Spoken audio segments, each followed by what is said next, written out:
ஆவுது, ஆவுது, ஆலலல, லலலல. We are officially living in Sai Abhyankar era. So, வணக்கம் நண்பரே, welcome to shits and stubs.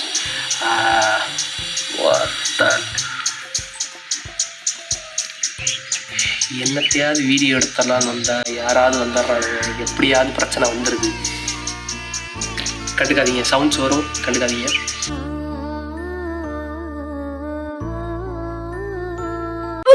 So first ரூமில் தான் எடுத்தேன் இந்த வீடியோவை. பட்டு சில பல டெக்னிக்கல் டிஃபிகல்ட்டிஸ்னால மீண்டும் மொட்டை மாடிக்கே வந்தாச்சு. ஸோ எஸ், மொட்டை மாடி போன வீடியோ மெய்யழகன் வீடியோ பார்க்கலன்னா போய் பாருங்கள். ஜவான வீடியோ. சவுண்ட்ஸ் எல்லாம் தவிர்த்துருங்க, வந்துச்சுன்னா. கண்டிப்பாக வரும்டா, ஏன் வராதுங்க? இன்னும் கொஞ்ச நாள் கழிச்சு வீடியோ எடுத்துருக்கலாம். எஸ், ஸோ இன்வெஸ்டிங் இன் பிட்காயின்ஸுன்ற கான்செப்ட் வந்து நீங்கள் கேள்விப்பட்டிருப்பீங்க. அதாவது அடுத்து கொஞ்ச நாள் கழித்து ஃபேமஸ் ஆக போகிற விஷயத்த வந்து முன்கூட்டியே கணிச்சு அதில் வந்து இன்வெஸ்ட் பண்ணுறது. வந்து எப்படின்னா, அனிருத் வந்து பயங்கரமான ஆளாக ஆக போகிறாருன்ட்டு 2010 கணிச்சு போய் சேர்ந்துருப்போம் பார்த்தீங்களா. நான் தாண்டா அனிருத் ஃபேன் அப்படின்னு சொல்லிட்டு. அதுதான் வந்து பிட்காயின் இன்வெஸ்ட் பண்ணுறது மீன் போகுது. ஸோ முத்ராதப்பா என்ன தான் வருது, காத்தடிக்குது, ட்ரெயின் போகுது, என்னென்ன பிரச்சனை வருது, இதை வச்சே கண்டென்ட் ஓடிட்டு இருக்கேன் போல நான். அந்த மாதிரி I am a fan of Sai Abhyankar.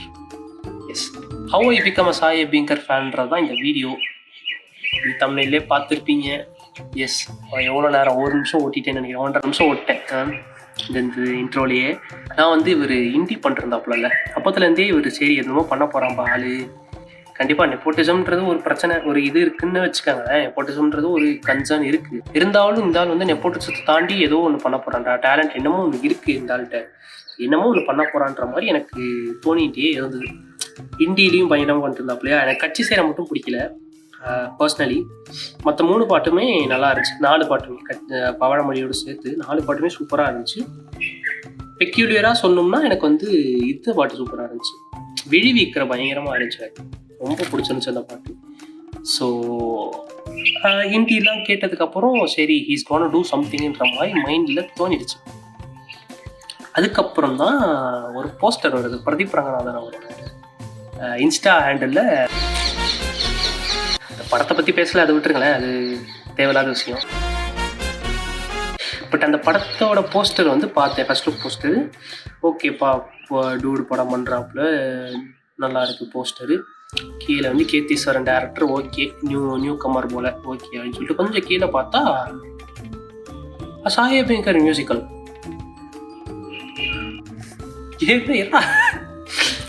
என்னடா இதுன்ற மாதிரி தான் இருந்தது. ஏன்னா ஹீஸ் பிரதீப் ரங்கநாதன்றவர் வந்து அவர் கிரிட்டிக்கலி அக்ளைம்டா அதெல்லாம் விட்டுருங்களேன், தொடர்ந்து ஒரு ஹிட் படங்களை கொடுத்து வசூல் ரீதியாக ஹிட் படங்களை கொடுத்துக்கிட்டு இருக்க ஒரு ஹீரோ, ஒரு ஃப்ரெஷ் கமர், அதுவும் வந்து இன்னும் சினிமாக்குள்ளே பாட்டு போட்டது கிடையாதுன்ற மாதிரி ஒரு ஆளை வந்து மியூசிக்காக போட்டிருக்காங்கன்றப்போ சரி, என்னமோ எனக்கு வந்து ஒரு மாதிரி ஓகேன்ற மாதிரி இருந்தது. பட் ஓகே, என்னதான் பண்ண போகிறான் பார்ப்போம், நான் எப்படி ப்ரூவ் பண்ண போகிறான்ற மாதிரி வெயிட் பண்ணியிருந்தேன் நான். ஃபர்ஸ்ட் பாட்டு ஊரும் பிளேட்டு மானா வரியா போட்டு அடித்தாங்க, அட்டின்னு அடித்தாங்க. But let me tell you something, எனக்கு அந்த பாட்டு இனிஷியலி ஸ்டார்டிங் ஃபஸ்ட் டைம் கேட்கும் போதே பயங்கரமாக பிடிச்சி போச்சு. அது ஏன்னு நான் சொல்கிறேன். ஒரு பேட்டர்னே இல்லாமல் ஒரு பாட்டு இருக்குது தெரியுமா? இப்போ நீங்கள் ஏஆர் ரஹ்மான் பாட்டெலாம் போய் கேளுங்க, ஆழப்புறம் தமிழ்லாம் கேட்டிங்கன்னா பாட்டு பட்டாசாக போயின்னு இருக்கும், படப்பரன்னு போயிட்டு இருக்கும். நடுவில் டப்புன்னு ஒரு மெலடி வரும், ஒரு ஃப்ரேஸ் வரும், மெலடி ஃப்ரேஸ் வரும். ஸோ அது வந்து பேட்டர்னை பிரேக் பண்ணுறது, பாட்டோட பேட்டர்னை அப்படியே பிரேக் பண்ணுறது. ஸோ அதை தான் நம்மால் வந்து பண்ணுறாப்புல இந்த இடத்துல அப்படின்றப்போ எனக்கு லைட்டாக இம்ப்ரெஸ் ஆகிடுச்சு. ஏன்னா ஃபஸ்ட்டு பாட்டு is entering into big ஸ்க்ரீனில். அப்போன்றப்போ ஃபஸ்ட்டு சிங்கிள் வந்து இந்த மாதிரி விடுறதுக்கு ஒரு கட்ஸ் வேணும்.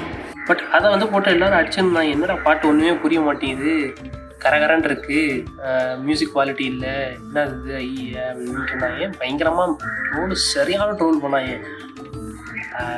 அதை வந்து பிஆர் டீமை வச்சு சால்வ் பண்ணி ஒரு பிளட் அன்பிளக்டு விட்டாப்புல அதுக்கு வந்து அதை கேட்டுட்டு சாரிப்பா அப்படின்லாம் சொல்லி போட்டாங்கன்றது ஹிஸ்ட்ரி. அது வந்து நமக்கு தேவையில்லாத விஷயம் விட்டுருங்களேன். அது பிஆர் டீம் வச்சு பண்ணாரோ இல்லை ஆர்கானிக்காக வந்துச்சோன்னெலாம் தெரில. பட் இல்லை போட்ட ட்வீட்ஸ்லாம் ஒரே மாதிரி தான் இருந்தது. சஸ்ஸாக தான் இருக்குது. பட் ஐ பர்சனலி ஆர்கானிக்காகவே எனக்கு அந்த பாட்டு வந்து ரொம்ப பிடிச்சிருந்துச்சு. ஆர்டிஃபிஷியலாக காசு வேற வந்து தள்ளுறாங்க. அதுக்கப்புறம் அடுத்த பாட்டு வருது, நல்லா இருப்போம். அடிக்கடி கேட்குறேன். சரி, அடுத்த பாட்டு வந்து மூணாவதாக விட்டது வந்து சிங்காரி. எனக்கு வந்து சிங்காரி பிடிக்கல. இந்த ஆல்பம்லேயே எனக்கு பிடிக்காத பாட்டு சிங்காரி தான். அது ஏன் எதுக்கு எனக்கு அதை சொல்ல தெரில. I'm not technically good at it. மற்ற பாட்டை கம்பேர் பண்ணும்போது இது சுமாராக தான் இருக்குது. அதுக்கப்புறம் வந்தது தான் கண்ணுக்குள்ளே வந்து ஆடியோ லான்ச்சில் பாடினாங்க. S, not wrong. ஜுனிதா காந்தியும் சாய் அபியங்கரும் சேர்ந்து பாடினாங்க. Fresh combo. பாட்டு சூப்பராக இருந்துச்சு. எப்படி சொல்ல, கேட்டோம்னா ஃபஸ்ட் டைம் கேட்டோம்னா இன்னொரு தடவை கேட்கணுன்ற மாதிரி சில பாட்டெலாம் இருக்கும். எனக்கு வந்து ஒரு பழக்கம் இருக்குது. எனக்கு ஒரு பாட்டு பிடிச்சி போச்சுன்னா அந்த பாட்டு வந்து லூப்பில் ஓடினு இருக்கும். எனக்கு சலிக்கிற வரைக்கும் நான் லூப்பில் ஓடினே இருக்கும். நாள் கணக்கெலாம் கிடையாது, வாரக்கணக்கு மாதக்கணக்கெலாம் போயிருக்கு. இந்த பாட்டு தான் வந்து இருக்கிறதுல இப்போதைக்கு நான் கேட்டதுலேயே பிடிச்சதுலேயே நிறைய நாள் லூப்பில் போனது. திங்க் 2 months to 3 months கிட்ட போச்சு லூப்பில். ஸோ அந்த மாதிரி இருந்துச்சு அந்த பாட்டு. கண்ணுக்குள்ளே ரெப்ரைஸ் இன் பர்டிகுலர், கண்ணுக்குள்ளே reprise something else. What are you sniffing brother? அடுத்து வந்தது தான் கருப்பு வந்து அன்எக்ஸ்பெக்டட். நான் வந்து யோசிச்சு கூட பார்க்கல. கருப்பு சூர்யாவோட படத்துக்கு 2வது படத்துக்கு சூர்யாவோட படமும் சாய்பியங்களோட 2வது படமும் ஒரே படமாக வரும்னு நான் யோசிச்சு கூட பார்ப்பேன். But it happened. கருப்பு வந்து எப்படின்னா ஏஆர் ரஹ்மான் தான் மியூசிக் போடுறதான் இருந்தது. But due to some personal reasons அவர் விலகிட்டாப்புல. சரி, அதுக்கு பதிலாக வேறு யாராவது வருவாங்கடா, சாம் சிஎஸ் அனிருத்துன்ற மாதிரி வருவாங்கன்ற மாதிரி யோசிச்சா தாங்கி.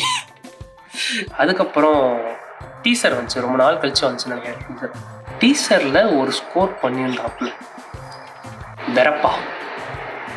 ஐயோ ஒரு எனர்ஜி வந்துச்சு.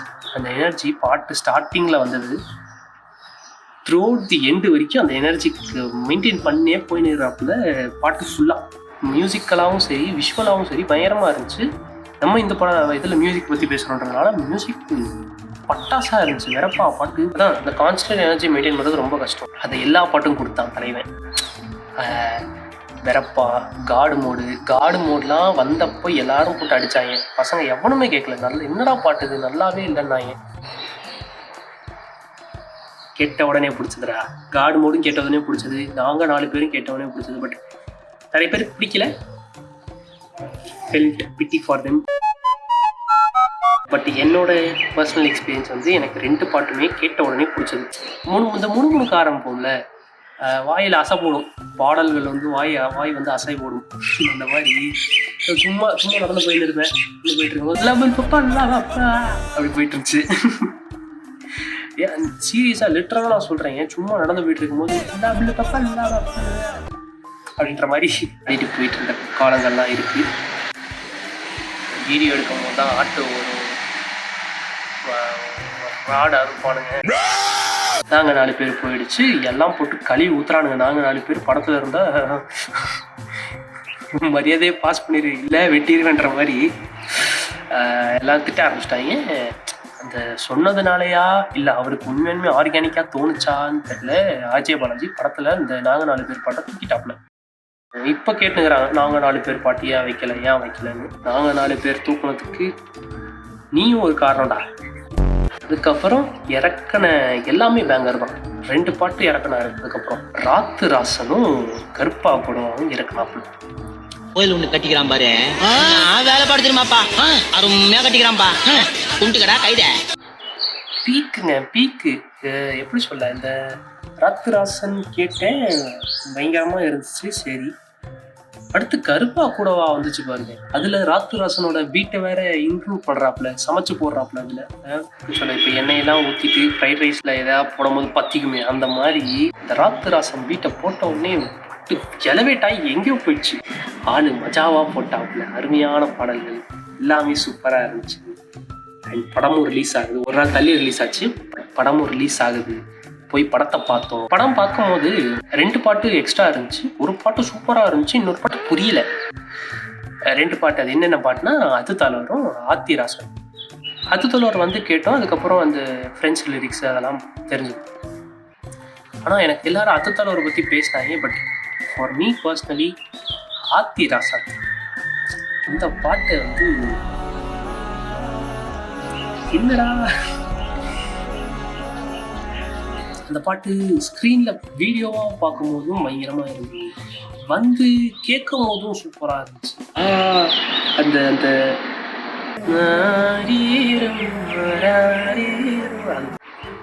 பக்காவாக இருந்துச்சு.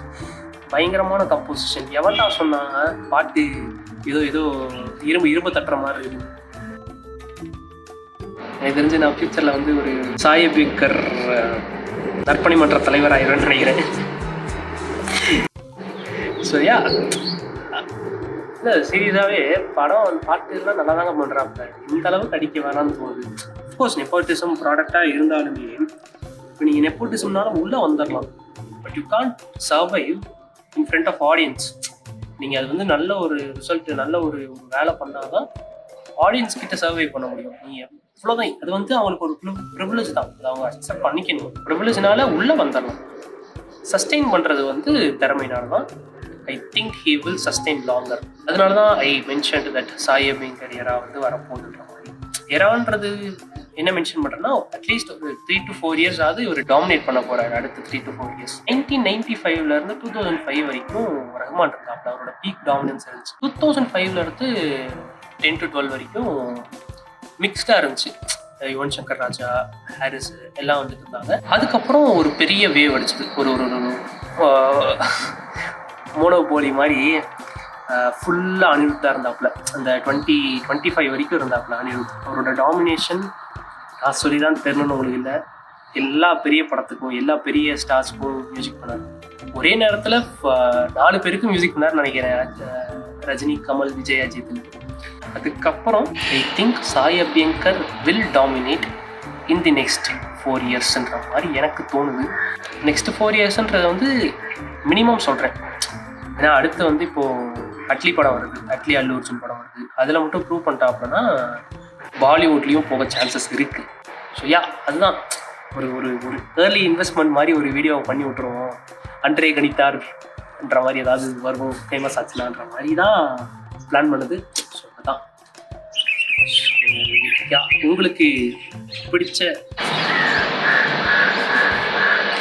உங்களுக்கு பிடிச்ச சாய் அபியங்கர் பாடல்கள் ஏதாவது இருந்துச்சுன்னா கமெண்ட்டில் போடுங்க.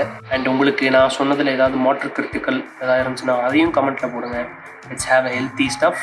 எப்படியோ இந்த வீடியோவையும் ஒரு 3-4 ஷார்ட்ஸாக போட்டு டைம் மேனேஜ்மெண்ட் பண்ணிடுறேன். ஸோ அடுத்த வீடியோவை நான் பார்க்குறேன். அது வரைக்கும் பாய், கிளம்புறேன்.